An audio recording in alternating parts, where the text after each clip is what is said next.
Hello friends, it's time for another Good to Know Monday tip. Today's video tip is titled, How to Speak into Existence Our Creation and Not Our Destruction. What we think, we end up speaking into existence. Our thoughts and our words that we speak either create the things we want or they destroy our chance for having them. As humans, we rarely, if ever, question our long-held beliefs. For example, have you ever wondered why people do what they do?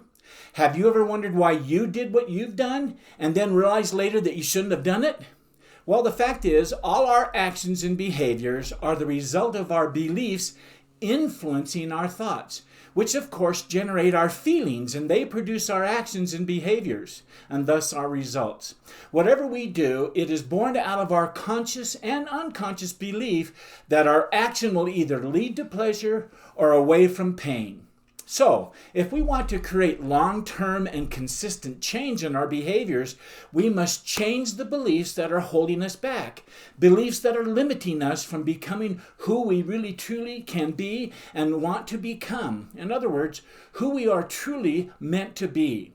These principles are what makes up the laws of creation and destruction, which say, our beliefs have the power to create and the power to destroy. What we think and then speak into existence creates or destroys our future and destiny. As human beings, we have the awesome ability to take any experience we have and create a meaning for them. And in doing so, that meaning either disempowers us or it can even save our lives. Some people take the pain left from a past experience and choose to say things like, because of that experience of being harmed so badly, I want to spend the rest of my life helping others to be safe from that kind of violence. In other words, I want to do everything I can so that no one else will be harmed like I was and experience what I experienced.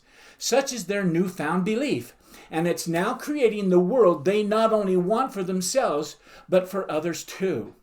This wasn't something they chose or wanted to believe, but rather they adopted this type of belief in order to find the strength to pick up the pieces of their broken life so they could move on and live an empowered life. What I'm trying to say here is that we all have the capacity to create and attach meanings to the experiences we have, meanings that empower us or that limit us. Far too many of us never tap into this creative power or even recognize that we have it. If we don't choose to adopt the faith or belief that there is a reason for the unexplainable tragedies that we experience in our lives, like the one brother I spoke about in a past Good to Know Monday tip, where he and his brother lived with an abusive alcoholic father.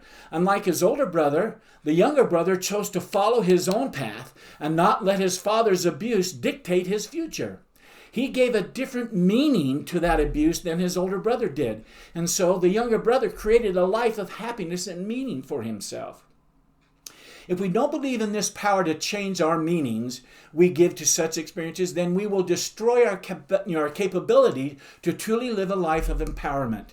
This younger brother was able to believe in his power to give a positive meaning to those experiences and was able to empower himself to lift himself out of that drug abusive life and chose to live a positive, fulfilling life.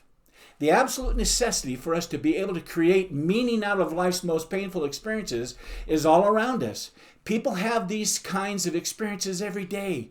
One such person was Viktor Frankl, who was held as a Holocaust victim by the Germans. He survived the horrors of Auschwitz and other concentration camps because he believed in and exercised this kind of faith, the belief that he could make such an experience mean something positive in the purpose of his life. In fact, Frankl noted that those special few who were able to make it through this hell on earth shared one thing in common, and here's what he said. They were all able to endure and transform their common experience by finding an empowering meaning for their pain.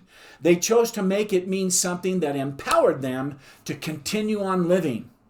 For many of these incredible people, it was the belief that because they suffered and survived, they would be able to tell the story and make certain that no human being would ever suffer in this way again. That commitment is so powerful because it's filled with the power of love of others. The Nobel Prize-winning French author André Gide said, quote, The belief that becomes truth for me is that which allows me the best use of my strength and the best means for putting my virtues into action." End quote. The bottom line here for me is that making just one change in the limiting global belief that we currently hold can change virtually every aspect of our life in that single moment. Just think of that. Once accepted as true, our beliefs become unquestioned commands to our nervous system, our subconscious gatekeeper. And those beliefs now have the power to expand or destroy the possibilities of both present and future events in our lives, even our destiny. So if we want to direct our lives in a specific way, then we must take conscious control over our beliefs. For it's our beliefs that direct our thoughts. And in order to control our beliefs, we first need to understand what they really are and how such beliefs are formed. This, of course, is a journey of seeking to understand. Now, before I let you go, let me take just a moment and invite those of you who haven't taken advantage of my offer to be my guest on a private coaching call with me on my nickel to go ahead and make the decision to take me up on that offer. You'll be glad you did. I love coaching beginner entrepreneurs just like you on how to start and launch a business successfully. And I'd be extremely honored to spend some time with you coaching you on your questions and your goals. In the Good to Know Monday tip email I sent you with this video tip, it includes a link that says free coaching call with Coach B. Go ahead and click on it and set up your free private coaching call with me now. Do it. It will help you in taking those steps that will help you more and move on to the next level. I promise I won't pressure you to become a member of my beginner entrepreneur community at the end of the call. That's not my style. In fact, I'll bet you'll come away saying to yourself, "That was great. I really enjoyed that." So, okay, I'm done with my invitation. And so until next Monday, when I'll send out my next Good to Know Monday tip, I want to wish you all continued success. Goodbye.